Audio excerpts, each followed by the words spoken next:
So I'm Matt Simpson. I'm the CEO of Black Iron. My background really quickly is chemical engineer with an MBA.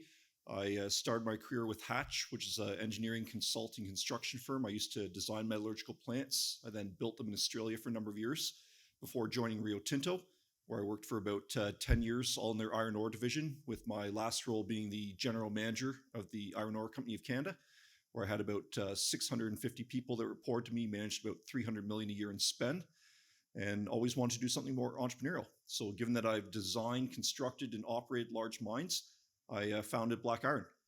So why should you have iron ore exposure in your portfolio? Well, there's everything from the obvious massive amounts of money. We heard just last week, $1 trillion in the United States being spent on infrastructure. But did you realize that iron ore is also a key part of the green evolution? You know, everything from windmills, which are 70 to 79% made of steel, through to how do you get the cost of electric battery down so it's more viable for the masses. The technology that's being promoted is lithium iron. And how Black Iron helps answer that story is this is the lowest cost undeveloped iron ore project in the world, on the brink of having our funding for construction pulled together, that's going to be producing a product that's in the top 4% of purity globally, that cuts greenhouse gas emissions by around 30% as compared to a traditional iron ore to make steel. So what you're looking at here is how two market intelligence firms rank our project against every other development project out there. The bubble chart's done by Wood MacKenzie, and you can see that our Shymanivske project has by far the highest after-tax internal rate of return and one of the highest iron contents. In the bar chart on the right, done by CRU, you can see that we're not just first quartile, we are the lowest cost undeveloped project in the world. Now, the reason is, with a bulk commodity, it's all about being able to move large volumes of material at low cost. Your proximity to rail, port, power, and skilled labor is what really makes or breaks the economics of your project.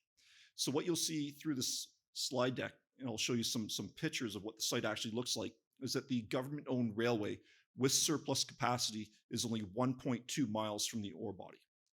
High voltage power lines parallel that rail, with the substation we tie into only 20 miles away. And on that rail, you hit 5 different ports, ranging from between about 110 to about 220 miles from site, with our preferred port also having surplus capacity and being able to take the big Cape-sized vessels. So we're not building any big infrastructure, and what we are building and operating with is a city of 750,000 people, only 5 miles from site, where a skilled electrician, mechanic, welder makes $10,000 a year. So to put that in perspective, when I used to work for Rio Tinto in Canada, I paid my frontline workers $120,000 a year. That was 30% of our operating cost. In Ukraine, you're paying 10. The product we're going to make is 68% magnetite pellet feed. Again, it's in the top 4% of purity. Why do you care? Because it cuts the greenhouse gas emissions by 30% and therefore justifies a price premium of somewhere between $18 to $90 per ton. So this is what the site looks like today. You can see it's kind of rolling grassy field. And if you squint at the top of the page, you'll actually see the high voltage transmission lines. The reason I keep talking about infrastructure is that rail is about 5 million a mile, power is about 3 million a mile. So it's absolutely essential to have close proximity to have a cost-effective project.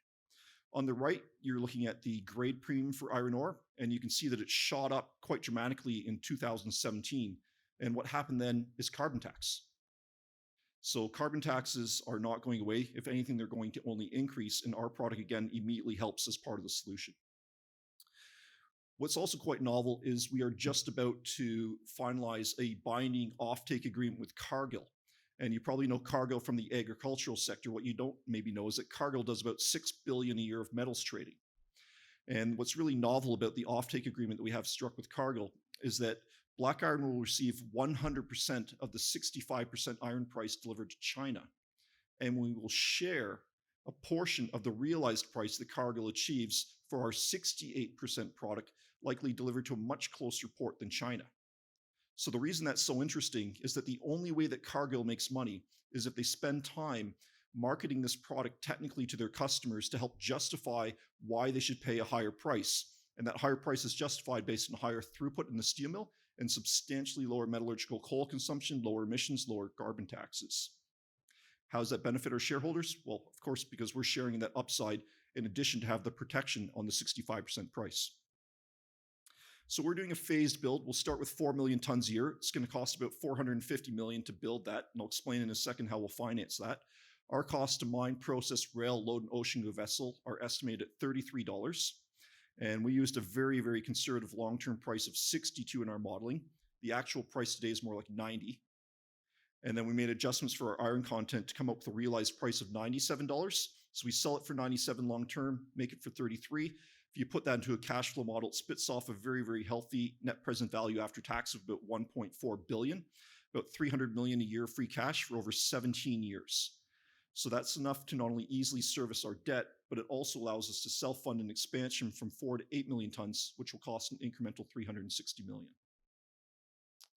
So this slide shows you what the sensitivity of the economics are to various iron ore prices. And people in the room might not be as familiar with iron ore, so I'll use a bit of a gold analogy. The $50 iron ore, which is the gray line that you see at the bottom, would be a realistic worst case. This would be like gold trading at $1,200 an ounce forever. Possible, but not likely.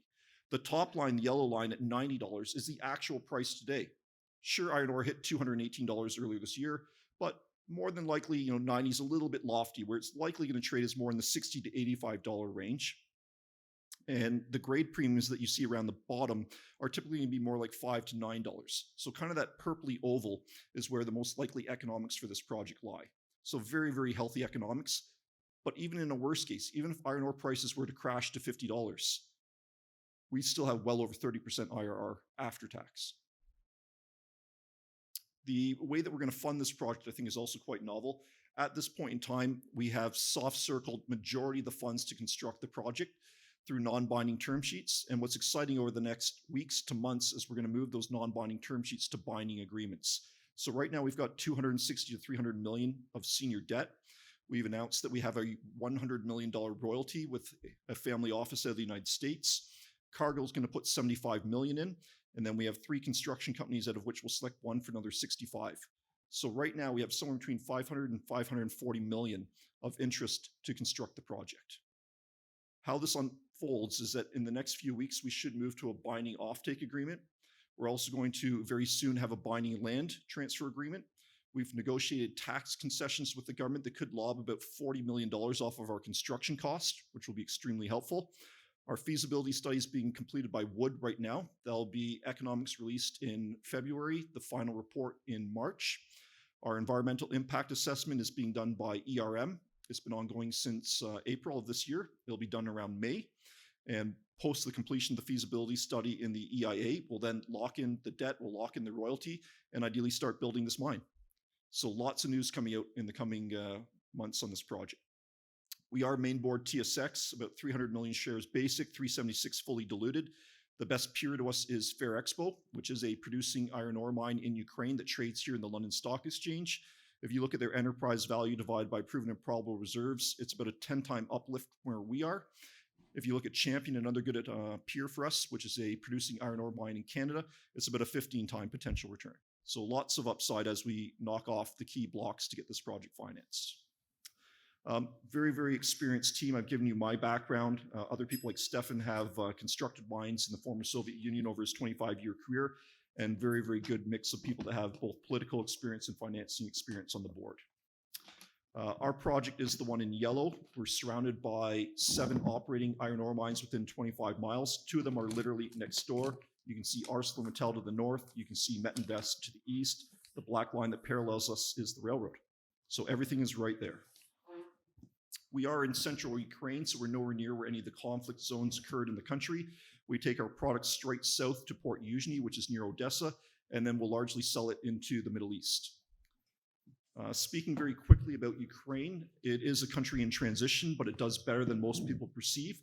It's actually ranked 64 out of 190 countries by the World Bank, so it might surprise people to learn that it actually ranks above every country in Africa and every country in Latin America. So really, in summary, it's a great time to invest in our company because we are on the brink of having our construction funding pulled together.